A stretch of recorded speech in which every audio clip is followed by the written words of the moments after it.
Israel और Lebanon के बीच ceasefire की संभावना भी जताई जा रही है। एक तरफ हमले तो दूसरी ओर सीजफायर की संभावना जताई जा रही है। इजरायली राजदूत येहिएल और लेबनान के राजदूत की आज मुलाकात। वॉशिंगटन में दोनों राजदूतों की अहम बैठक।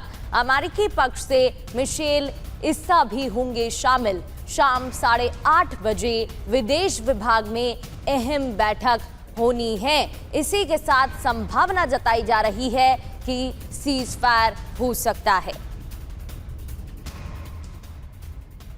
तो इटली के विदेश मंत्री एंटोनियो तजानी तलब किए गए हैं। इजरायल ने तजानी को तलब किया है। तजानी ने इजरायली हमलों की आलोचना की थी। लेबनान पर इजरायली हमलों के खिलाफ बयान दिए थे, जिसके बाद तलब किया गया। तब जवाब देना होगा। तजानी ने इजरायली हमलों की आलोचना की थी। ईरान को लेकर डोनाल्ड ट्रंप ने बड़ा दावा किया। ईरान की तरफ से फोन आया। ईरान समझौता करने के लिए बेताब है। विवाद परमाणु हथियार को लेकर है, ये बयान दिया गया। ओमान की खाड़ी के पास यूएसएस इब्राहिम लिंकन दिखा। शनिवार को जारी सैटेलाइट तस्वीरों में देखा गया विमान वाहक पोत। ईरान के तट से लगभग 200 किलोमीटर दक्षिण में पोत नजर आया। शनिवार को यह सैटेलाइट तस्वीर जारी की गई, जिसमें पोत देखने को मिला। ओमान की खाड़ी के पास नजर आया सैटेलाइट इमेजेस में विमान वाहक पोत की तस्वीर। ये देखिए आपके सामने।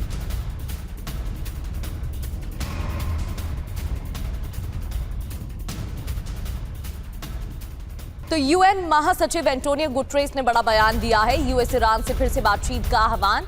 युद्ध विराम हर हाल में बरकरार रहना चाहिए, गुटेरेस का बयान। मिडिल ईस्ट में चल रहे संघर्ष का सैन्य समाधान नहीं, अंतर्राष्ट्रीय कानून के जरिए हॉर्मुज समस्या का समाधान हो, यह भी एंटोनियो गुटेरेस ने बयान में दिया और कहा। तो युद्ध विराम बरकरार रहना चाहिए, संघर्ष का सैन्य समाधान नहीं।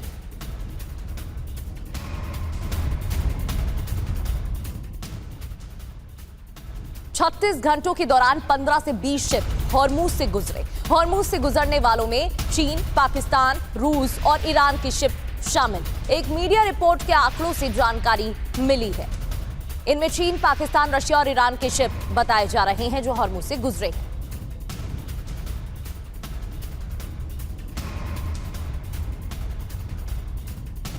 ये देखिए तस्वीरों के जरिए आपको दिखा रहे हैं। ये है हॉर्मुज स्ट्रेट का वो संकरा रास्ता जहां से कई शिप गुजरे हैं। और रिपोर्ट के आंकड़ों के अनुसार जिन देशों के शिप यहां से गुजरे वो चीन, पाकिस्तान, रूस और ईरान के बताए जा रहे हैं।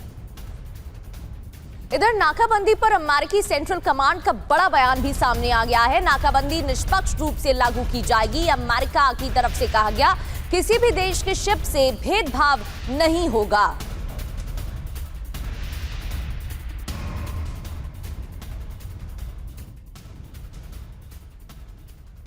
हॉर्मुज नाकाबंदी पर ईरानी विशेषज्ञ ने बयान दिया है। हॉर्मुज पर अमेरिका की नाकाबंदी से ईरान पर असर नहीं पड़ेगा। आर्थिक प्रहार में यूएस फेल साबित होगा।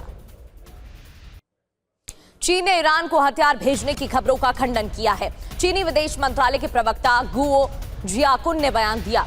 चीन पर ईरान की सैन्य मदद का आरोप निराधार है, गुओ जियाकुन ने कहा।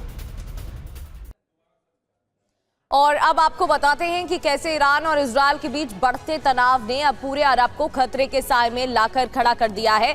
दावा है कि अब अगर जंग छिड़ती है तो ईरान के निशाने पर अरब के वो सबसे महत्वपूर्ण बंदरगाह और तेल ठिकाने होंगे जो दुनिया की इकोनॉमी की लाइफलाइन है। एक एक कर आपको अरब में ईरान के टारगेट अब बताते हैं कि वो कौन से टारगेट हो सकते हैं। यूएई फुजेराह तेल बंदरगाह, जिबेल अली बंदरगाह, अल हमरिया पोर्ट भी इस लिस्ट में शामिल है। अब सऊदी अरब की बात करें तो यहाँ पर कौन से पोर्ट है? किंग फहद औद्योगिक बंदरगाह, रास तनूरा रिफाइनरी बंदरगाह, यानबू बंदरगाह भी इस सूची में शामिल है। इसके अलावा बहरीन, जहां पर लगातार हमले ईरान की तरफ से देखने को मिले। ईरान के टारगेट यहां पर क्या होंगे?